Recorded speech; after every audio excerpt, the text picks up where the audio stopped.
말씀으로 돌아와서 히브리서 3장을 끝내면서 7절에서 14절까지 말씀으로 확신한 것을 끝까지 잡으라라는 제목으로 같이 말씀을 나누기를 원합니다. 이제 히브리서가 진행되면서 3장을 저번 주에 봤고요. 또 뒤에 절을 오늘 이렇게 나누기를 원합니다. 히브리서는 저자가 명확하진 않지만 그 대상은 명확합니다. 그리스도인들이 예수 그리스도의 복음을 받아들이고 그리고 이제 히브리 유대의 종교에서 이제 그리스도를 믿게 되는 그 과정으로 넘어오면서 이제 다시 이제 사회적으로나 종교적으로 다시 유대교로 돌아오라는 회개하라는 그 요청과 로마의 압박 속에서 이제 흔들리는 성도들에게 이 히브리 저자가 그 대상을 놓고 이 그리스도의 복음을 더욱 경고히 하는 말씀입니다. 그러니까 우리가 비록 예수님을 믿는다 할지라도 삶의 수많은 역경과 또 어려움을 맞이하게 되면 다시 믿음을 재정비하고 복음을 다시 만나야 될 때가 있습니다. 그래서 우리는 날마다 그 복음의 깊이와 너비가 넓어지고 깊어지는 여러분들을 축복합니다. 그것을 위해서 히브리서가 쓰여졌다라는 것이죠. 아무래도 유대의 회유가 있었기 때문에 유대에서 정통하고 있는 그 유대 율법, 다시 말하면 구약 성경에 대해서 강조를 하면서 그 너희가 믿는 구약이 이 신약과 다르지 않다는 그 맥에 대해서 그 관점에서 설명을 하고 있습니다. 그러니 당연히 구약의 본문을 언급하지 않을 수 없고 또 그 인물들을 드러내지 않을 수가 없습니다. 그래서 떠내려갈 것 같은 위협 속에서 말씀을 굳게 붙들고 저번 주 말씀이죠. 예수 그리스도를 염두하며 깊이 생각하며 사는 삶을 촉구했습니다. 그러면서 비교한 것이 예수 그리스도와 천사라든지 아니면 모세와 이렇게 비교를 하고 있습니다. 이것은 그들이 뭐 대단해서이기보다 이 구약 종교, 그러니까 유대인들이 붙잡고 있는 조상들에 대한 신앙, 그 신앙의 역사성을 드러내면서 예수 그리스도의 위대함을 나타내고 있는 것이죠. 그래서 오늘은 나아가서 그 지도자를 넘어서 신앙에 실패했던 그 조상들, 백성들, 다시 신약으로 오면 성도들, 그들을 향하여서 이제 반면교사를 삼을 수 있겠죠. 구약에 실패했던 그 신앙을 주목하면서 오늘의 그리스도인들이 어떻게 서야 할지를 나타내고 있습니다. 이제 지도자의 관점이었다면 모세를 들어서 말이죠. 그 다음에는 이제 그 백성들, 그와 관련된 이제 그 백성들의 실패 사례를 놓고 오늘 말씀을 전하고 있습니다. 한번 첫 절 7절 말씀을 한번 읽어볼까요? 7절 시작. 그러므로 성령의 이르신 바와 같이 오늘 너희가 그의 음성을 듣거든. 7절에 보니까 7절 이후로부터는 이제 어느 한 구약의 말씀을 인용해서 쓰고 있죠. 성경책으로 본다면 8절부터는 이렇게 들여쓰기를 많이 해서 이렇게 기록하고 있는데요. 11절까지 이제 시편의 말씀을 인용하여서 지금 이 메시지를 전하고 있는 것입니다. 특별히 시편 95편 7절 이후의 내용을 담고 있는데요. 그러면서 7절에 보니까 시편은 나중에 띄워주세요. 오늘 본문 7절에 보니까 성령이 이르신 바와 같이라고 하면서 그 다음 줄부터 이제 구약의 시편을 인용하고 있는데요. 이제 당시의 시편 당시로 본다면 왕정 시대입니다. 그러니까 다윗과 솔로몬이 많은 시편을 썼고요. 또 모세도 시편 글을 썼고 또 작자 미상의 시편의 글도 매우 많습니다. 그래서 열 왕들의 그 고백들과 신앙의 고백들을 이제 시편에서 많이 이제 쓰여지고 있는데요. 모세의 글도 있습니다. 근데 이것은 이제 밝혀지지 않은 저자도 있지만 되게 많이 다윗이 썼고 또 저자가 누구인지 밝혀져 있는데 여기서는 성경 저자가 누구인지를 먼저 밝히지 않고 성령이 이르신 바와 같이라고 말하고 있습니다. 이 출처를 밝히기 위해서는 이 저자를 언급할 법도 한데 언급하지 않고 직접적으로 성령이 말하였다라고 인용을 하고 있습니다. 그러니까 원저자죠. 사람의 손을 빌려서 하나님께서 쓰신 글의 원저자는 성령 하나님이십니다. 그러니까 하나님의 말씀의 이름 바로 이렇게 되어 있다라고 말하는 것이죠. 뻔히 시편인데 그 저자를 밝히지 않고 성령의 하나님의 말씀이다라고 한 것은 확신 있는 말씀을 전하고 있는 것이죠. 누구의 말을 빌려서 누가 쓰였는데 이전에 하나님께서 우리에게 직접 하신 말씀인 것을 확신에 차서 전하고 있는 것입니다. 그러니까 이 히브리서 저자는 예수 그리스도의 복음에 대해서 구약에서부터 신약에 이르기까지 전해져 온 모든 말씀이 하나님의 통일된 한 저자로부터 나온 말씀인 것을 전하고 있는 것입니다. 그래서 유대나 그리스도인이나 떨어질 수 없는 하나님의 말씀 가운데 세워졌다는 것을 확신하며 전하고 있는 것이죠. 그러면서 이제 그 구약의 내용을 보면 오늘 너희가라고 하면서 시작하죠. 오늘 너희가 그 음성을 듣거든. 시제를 오늘로 기록하고 있습니다. 당연히 이제 인용을 했으니까 그 시제 그대로 갖고 온 것 같은데 오늘 말씀에서 가장 주목해 봐야 할 것이 바로 이 오늘이라는 시제입니다. 이 시제를 그대로 사용하면서 이 히브리서뿐만 아니라 시편의 내용 그리고 그 시편의 내용의 원래 사건인 출애굽기까지 계속해서 오늘이라는 시제를 사용하고 있습니다. 그러면 그 내용이 무엇인가? 한번 8절을 읽어볼까요? 8절 시작. 광야에서 시험하던 날에 거역하던 것 같이 너희 마음을 완고하게 하지 말라. 이게 지금 이 실체의 사건은 출애굽기의 사건입니다. 다시 말하면 출애굽기의 사건을 시편에서 다시 기록하였고 그것을 다시 인용해서 오늘 히브리서에서 전하고 있는 것입니다.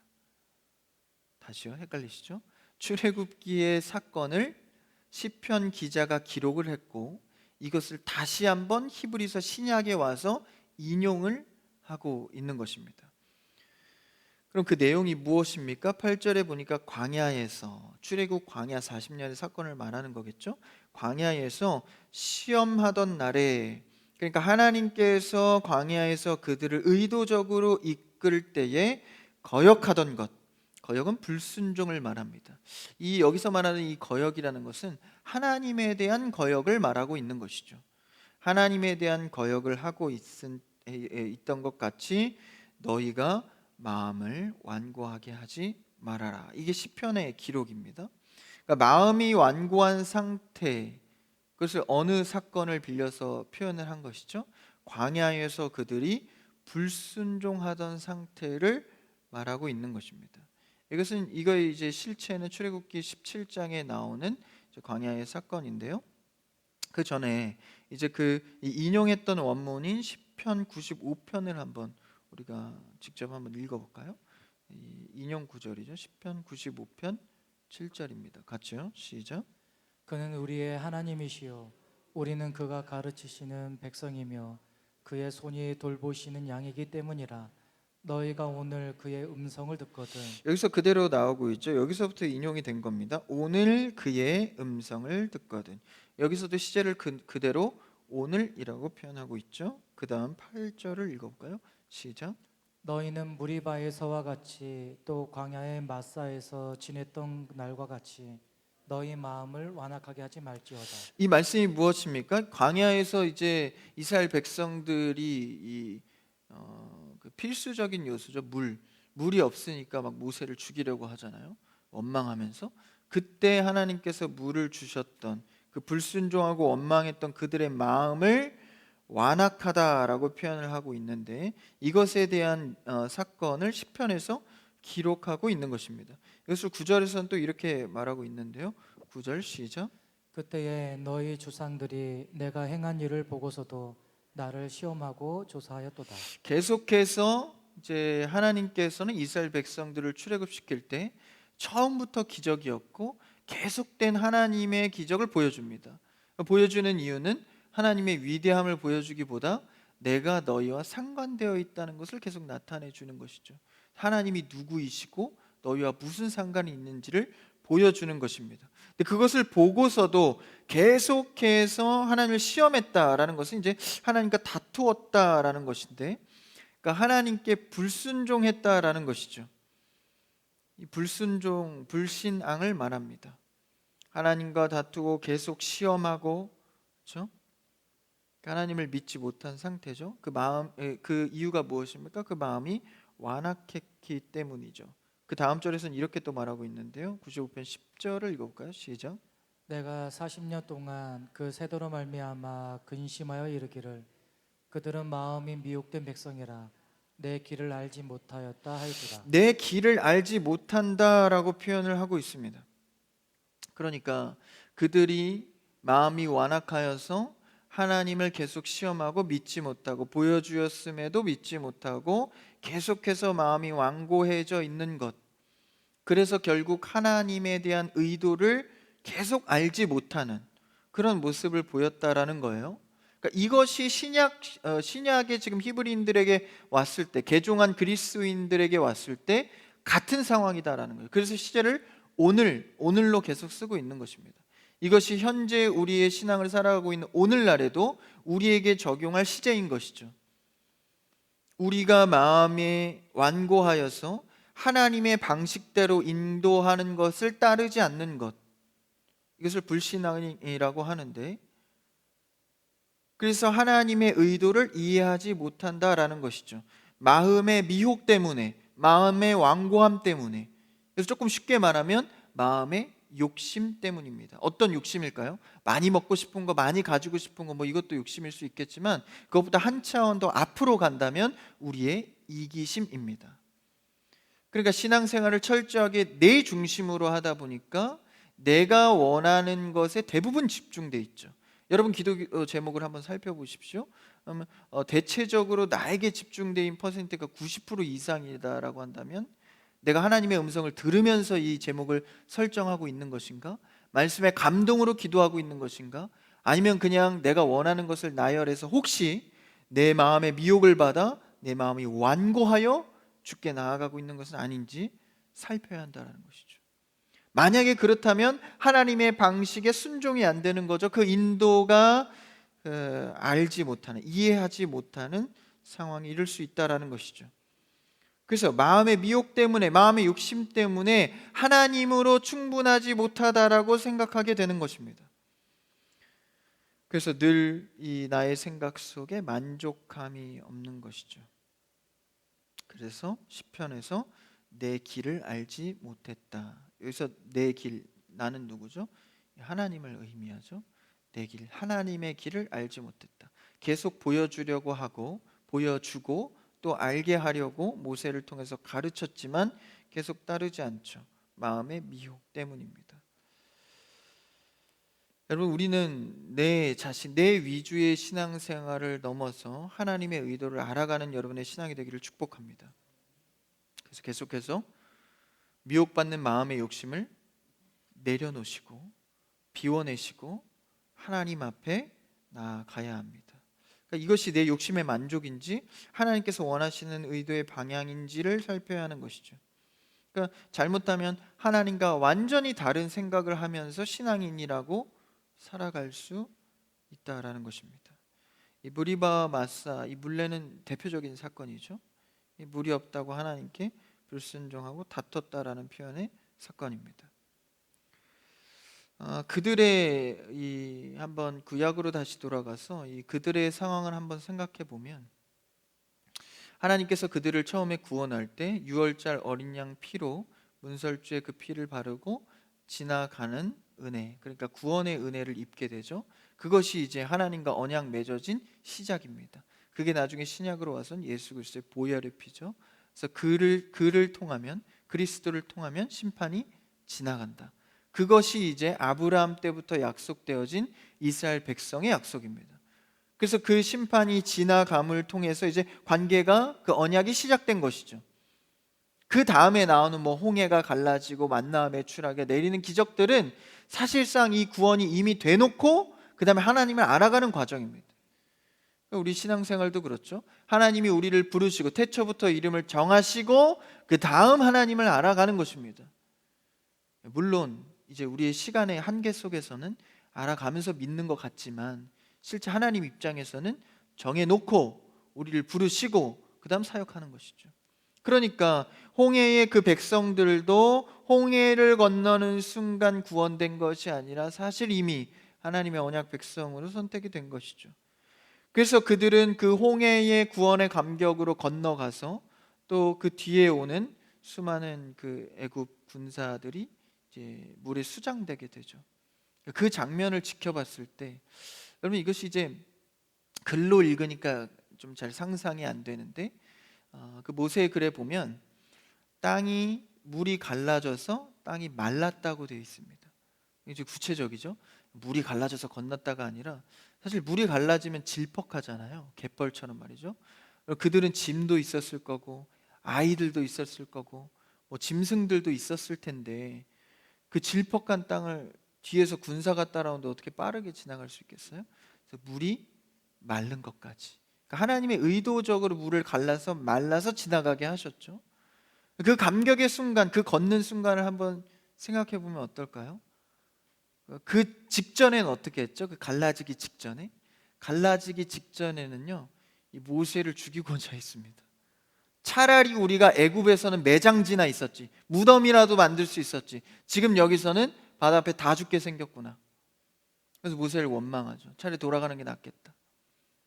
근데 그 순간 모세가 하나님의 말씀을 믿음으로 진정을 시켜놓고 물을 가르죠.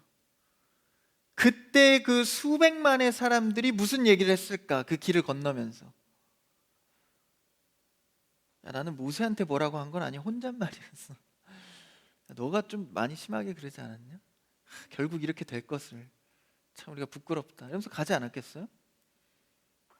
그 다음에 마지막 사람까지 그 길을 건너자 한 사람도 애굽 사람은 건너지 못하고 수장됩니다. 그러니까 명확한 하나님의 징표죠. 그럼 이제 알게 된 거예요. 한눈금이 올라간 겁니다. 아, 하나님은 우리에 대하여서 살아계시구나. 한눈금 배운 거예요. 근데 그러고 나자마자 이제 막 구원의 노래를 비파와 수금으로 막 하기 시작합니다. 찬양을 하고 예배를 드리며 우리를 구원하신 하나님을 봐라, 참 모세 믿을 만하고 하나님 대단하다. 그러고 나서 바로 지나서 뭘 필요로 하죠? 물을 필요로 합니다. 얼마 지나지 않아서 이제 우리 구원의 감격도 있긴 한데 현실이 보이잖아요. 이 수백만의 사람들이 먹고 살아야 되는 문제. 그러니까 돌아서서 바로 필요한 식수가 없으니까 방금 전에 찬송하고 노래했던 그 입술이 또다시 불평의 불만의 입술을 바뀝니다. 그러니까 이것을 시제의 오늘로 쓰는 것은 시편의 왕정 시대에 와서도 동일했고 또 신약 시대에 와서도 동일했다라는 겁니다. 히브리인들이 아무리 복음이 좋아서 개종은 했지만 로마의 현실적인 압박과 유대인들의 그 압박 속에서 그 찬양하고 좋았던 그 복음의 내용이 다시 불평의 입술로 바뀌기 십상이었다라는 것이죠. 그러니까 구약도 오늘이고 시편도 오늘이고 히브리서도 오늘이고, 오늘 우리가 이 성경 완성 시대를 살아가는 우리도 이 말씀을 오늘로 받아야 합니다. 왜냐하면 우리는 기뻐 찬양하고 은혜를 누릴 때도 있지만 아싸와 브리바 같이 물이 없어 하나님께 불만할 때도 있다라는 것입니다. 그것을 오늘 성경은 하나님과 다투었다, 하나님께 불순종했다라고 표현하고 있습니다. 물론 믿음으로 우리를 부르긴 했지만 우리가 현실의 삶 속에서 나약함 때문에 언제든 이 찬양의 입술이 불평불만으로 바뀔 수 있다라는 것이죠. 심지어 모세를 죽이려 했습니다. 오늘 본문으로 히브리서로 돌아오셔서 3장 12절에 한번 그 마음을 이렇게 표현했는데요. 읽어볼까요? 시작. 형제들아, 너희는 삼가 혹 너희 중에 누가 믿지 아니하는 악한 마음을 품고 살아계신 하나님에게서 떨어질까 조심할 것이요. 구약에 실패했던 그 성도들이 그러했다고요. 시편에서 이 말씀을 듣는 사람들이 그러했고 히브리서에도 그랬다는 것입니다. 마음에 악한 마음을 품고 마음이 미혹받아 내 위주의 신앙생활 때문에 당장의 급한 문제 때문에 하나님과 멀어질까 조심해야 한다라는 것이죠. 왜냐하면 그 전철을 신앙의 선진들이 다 밟아왔기 때문입니다. 여러분, 이번 주는 추수감사절입니다. 여러분 입술이 감사의 찬양으로 주님께 드려지기를 축복합니다. 한 해간에 또 어려움과 불만과 힘든 점도 있었겠지만 감사는 찾는 자들의 것입니다. 한 해도 수많은 감사의 짐을 우리에게 얼마나 많이 주셨습니까? 그 입술이 불평불만이 아니라 우리 입술의 방향이 감사와 찬양으로 나아가야 하는 것이죠. 그렇지 못할 때 우리는 하나님에 대한 불신앙의 마음을 품고 있다라는 것입니다. 믿지 못함인 것이죠. 그래서 현실의 문제 속에서 수백만의 사람들이 의지할 것이 보이지 않고 오직 모세만 보면서, 그렇죠? 하나님이 눈에 보이지 않으니까 의지할 것은 모세뿐 아닙니까? 그래서 모세를 원망하는 거예요. 근데 사실 하나님은 모세를 원망한 것을 누구를 원망했다고 평가를 하죠? 나를 원망했다고 평가를 하죠. 모세에게 싸우고 다툰 것을 나에게 싸우고 다퉜다고 평가를 하십니다. 그러니까 그랬던 그 구약의 광야의 1세대 성도들을 오늘 말씀에서 인용을 하면서 이제 우리에게 메시지를 전해 주는 것이죠. 그랬을 때 이들이 이제 공급받던 이 만나와 메추라기가 있지 않습니까? 하나님께서 물도 내주시고 말이죠. 근데 이것이 매우 한시적이었다라는 것입니다. 특히 만나는 하루 분량만 주셨습니다. 40년 광야에서 계속 만나를 주시긴 하세요. 그래서 만나만 먹으니까 좀 질리긴 할 것 같은데 광야에서는 얼마나 감사합니까? 뭐 만나 볶음밥, 만나 부침개, 만나 국수 뭐 이런 거 계속 먹을 거 아니에요? 근데 하루의 양만 주시는 겁니다. 하루의 양. 그러니까 다음 날 걸 미리 주시지 않아요. 그럼 다음 날 또 뭐 해야 되죠? 또 만나를 바래야 합니다. 그럼 뭘 쳐다보죠? 하늘을 쳐다봐야 하는 겁니다. 그래서 광야의 1세대 이 성도들은요 오직 하늘만 쳐다보는 신앙이었습니다. 그러니까 하루의 분량이 날마다 나오니까 다음 날 것도 나오면 다음 날은 좀 하늘 안 쳐다봐도 되잖아요. 좀 내가 은혜 좀 충분하고 내가 좀 누릴 게 좀 한 몇 년간은 충분할 것 같아. 그럼 우리 간절함이 시들어집니다. 그냥 어쩔 수 없는 인간의 생례인 것이죠. 그러니까 하나님은 그것을 철저하게 배우게 하는 기간을 광야로 설치한 겁니다. 우리의 삶에도 하나님을 배우는 시간은 반드시 있습니다. 그때는 더 간절하게 만드시고 또 하나님을 찾을 수밖에 없는 상황을 주시기도 하시죠. 그때 우리는 철저하게 불평불만만 할 것이 아니라 하나님을 배워야 합니다. 오늘 이 밤 하나님께 기도하다가 하나님을 배우는 여러분 되기를 축복합니다. 그래서 그 만나와 메추라기를 하루하루 오늘 하루 내려줄 때, 그러니까 오늘의 걱정 속에서 하나님을 바라고 또 받고 또 내일에선 그 오늘이 또 하나님을 바라고, 그러니까 늘 현재에 충실한 신앙이 될 수밖에 없는 것이죠. 사실 오는데 순서가 있지만 가는데 순서가 없잖아요. 그렇죠? 그러면 뭐 자연의 순리대로만 갑니까? 사고로도 하나님 앞에 갈 수 있고 하나님 부르시면 언제든 갈 수 있는 거 아니에요? 언제의 신앙을 심판받습니까? 바로 오늘입니다. 좀 기분이 안 좋을 수 있지만 예를 한번 들어보면 오늘 이 시간 예배 드리고 하나님 앞에 간다고 생각해 보면 오늘 이 밤 드린 예배와 신앙 고백이 여러분의 믿음인 것입니다. 그렇게 생각한다면 복음은 늘 급한 사역이고 전도는 늘 급한 사역입니다.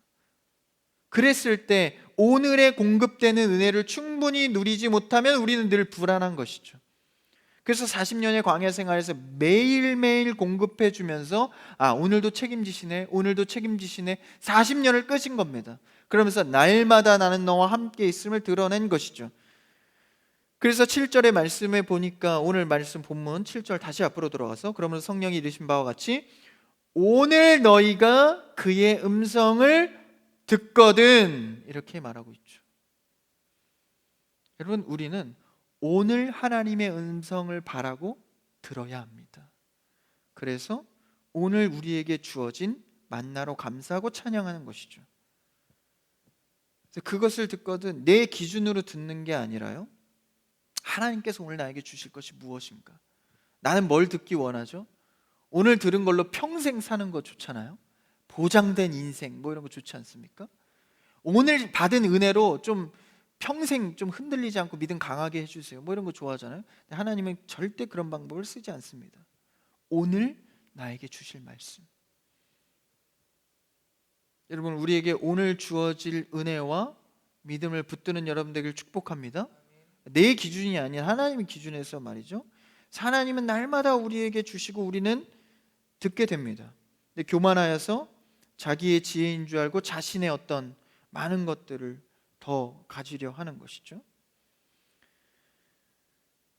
그래서 잠언 말씀에 미련한 자는 자신의 행한 바를 묵상하지만 지혜 있는 자는 그 권고를 듣는다 하였습니다.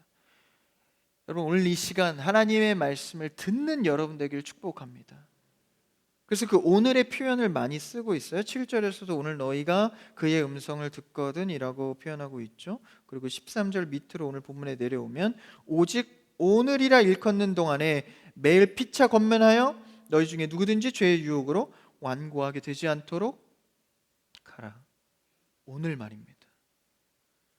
오늘 우리가 들어야 하고 오늘 내 마음이 완고해지지 않도록 해야 합니다.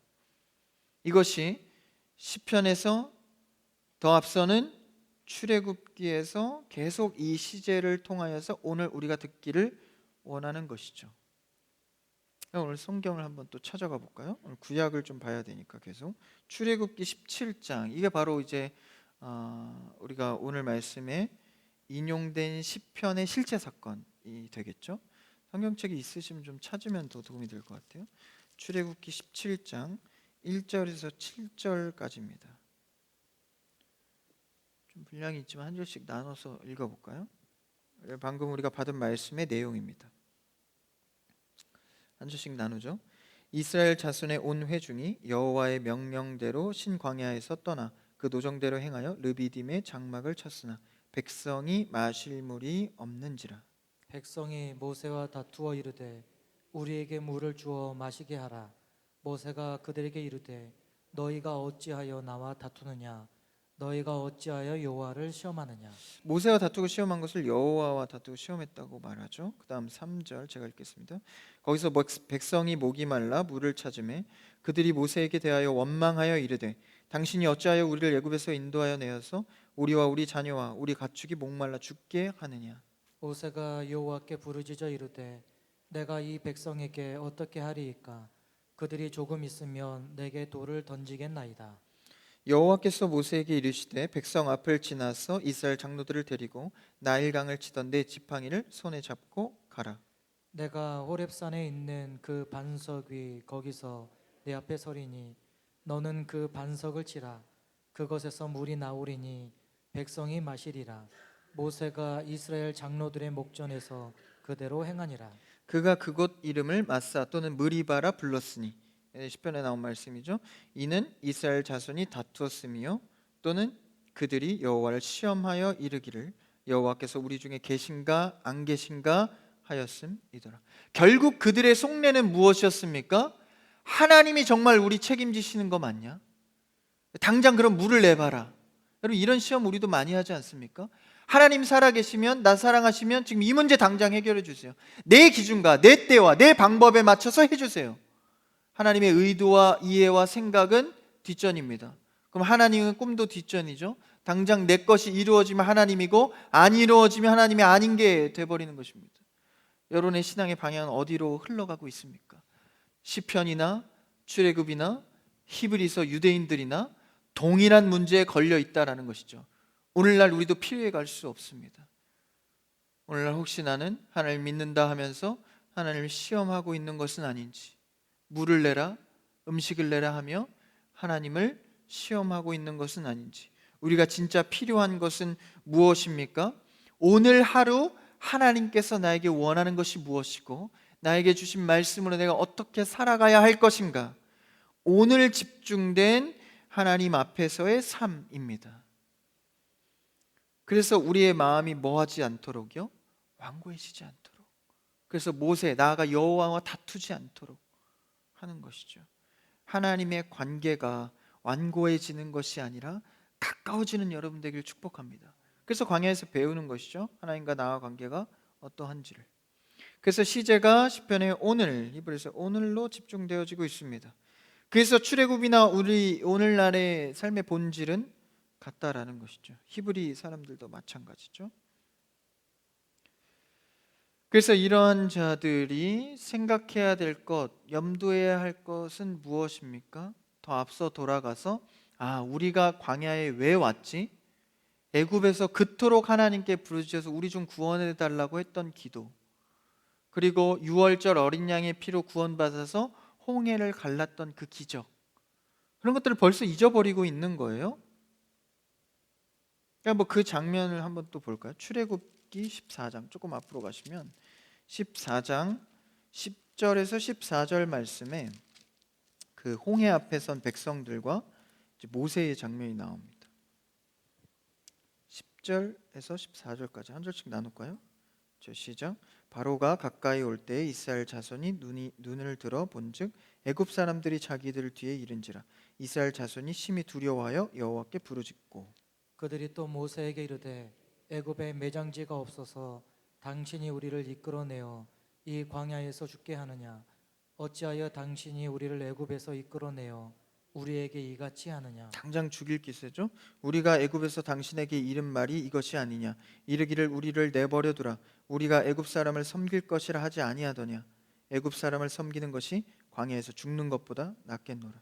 모세가 백성에게 이르되 너희는 두려워하지 말고 가만히 있어서 여호와께서 오늘 너희를 위하여 행하시는 구원을 보라. 너희가 오늘 본 애굽 사람을 영원히 다시 보지 아니하리라. 13절에 뭐라고 하죠? 가만히 서서. 가만히 서서. 사실 광야에서 우리가 할 것은 무엇입니까? 가만히 서서 오늘도 내려주실 만나를 바라보는 것입니다. 여러분이 오늘 신앙이 붙들어야 할 것은 무엇입니까? 오늘도 나에게 역사하신 하나님을 바라보는 것입니다. 가만히 서서요. 가만히 쓴다는 건 뭐예요? 내 불평, 불만, 내 생각 잠깐 내려놓으라는 거예요. 하나님 일하심을 보라. 언제요? 여기서도 시제가 13절에 어떻게 나와 있죠? 오늘 너희를 위하여. 그리고 뒤에서도요. 보라, 너희가 오늘 본 애굽 사람을 영원히 다시 보지 아니하리라. 오늘 하나님께서 해주실 일들은 우리에게 충만한 만족입니다. 그것을 13절에서 보여주는 것이죠. 14절에 뭐라고 결론합니까? 14절 시작. 여호와께서 너희를 위하여 싸우시리니 너희는 가만히 있을지어다. 아멘. 하나님 앞에 잠잠히 그를 바라보는 것. 신약 시대에 와서 히브리 신앙인들도 이런 흔들림을 갖고 있었다라는 것이죠. 그래서 우리는 말씀의 제목처럼 확신한 것에 끝까지 붙들어 신앙생활을 이어가야 합니다. 확신한 것을 무엇을 보았습니까? 광야의 백성들은요, 유월절 어린 양 피로 홍해바다의 기적으로 하나님을 확실히 보았습니다. 그리고 확신했습니다. 예배도 드렸고 찬양도 했습니다. 여러분, 이 시간 하나님을 확신하여서 기도한다면 그것을 붙들고 오늘 하루하루를 살아가는 여러분 되기를 축복합니다. 확신한 것에 거하는 것이죠. 그래서 그 확신한 것을 오늘 이제 히브리서 말씀으로 와서 14절에 그 확신한 것은 뭐라고 말하는 거예요? 14절을 읽고 마칠까요? 14절 오늘 본문으로 돌아와서 시작. 14절 오늘 본문이요. 시작. 우리가 시작할 때에 확신한 것을 끝까지 견고히 잡고 있으면 그리스도와 함께 참여한 자가 되리라. 그러니까 이 확신한 것은 그리스도다라는 것입니다. 그리스도의 십자가의 보혈의 피, 유월절 어린 양 피도 십자가의 피의 예표였고, 무리바 사건에서 바위를 깨서 물을 낸 것도 예수 그리스도를 깨서 죽여서 나온 생명의 물입니다. 그러니까 그 확신한 것에, 다시 말하면 그리스도의 십자가의 보혈의 피로 확신한 것, 그것을 끝까지 잡고 견디는 자는 구약과 신약과 통틀어서 오늘날까지 하나님께서 이루시는 그 구원의 역사에 참여하리라. 할렐루야. 우리가 그 구원의, 이 성경의 역사에 참여한 자가 되는 것이죠. 누가요? 그 그리스도의 십자가를 붙드는 자가 말입니다. 우리가 오늘 할 일은 무엇입니까? 하나님께서 주신 그 확신한 것, 감사한 것, 그 그리스도를 끝까지 붙잡는 것입니다. 그러면 우리가 붙잡으면 예수님께서는 최소한 중도 포기가 없습니다. 우리는 뭐 흔들리고 포기할지 몰라도 예수님 입장에서는 포기가 없습니다. 그 포기가 없으신 분, 여러분 보십시오. 구약에서 신약까지 지금까지 수천 년의 시간 동안 한 번도 주님은 포기하신 적이 없습니다. 오늘 이 시간에도 우리를 포기하시지 않는 분, 그 확신한 것을 여러분 붙드셔서 이 밤 기도하는 모든 기도의 제목이 하나님께 붙들리고 하나님 앞에 자유한 기도 제목 되기를 축복합니다. 오늘 이 밤 예수 그리스도 그 확신한 것을 끝까지 붙들며 나아가는 참된 신앙인 되기를 주님의 이름으로 축복합니다.